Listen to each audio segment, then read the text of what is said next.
এই যে গাইজ আমাদের নতুন ড্রাইভার নাইম ভাইয়ের পিছনে উঠলাম, বন্ধু নাইমের।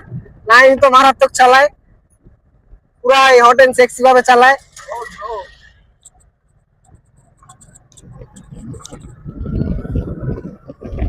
ওর পিছনে বসলে অন্যরকম ভালো লাগা কাজ করে, আমার ভালো লাগে, কিন্তু অন্য মানুষেরটা জানি না, সবাই ভয় পায়।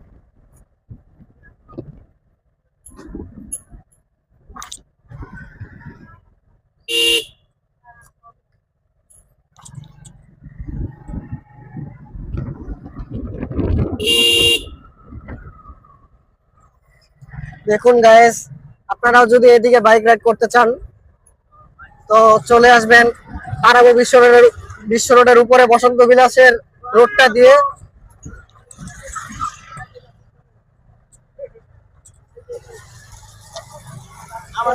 এই যে বন্ধু বন্ধু হাবিব আমার,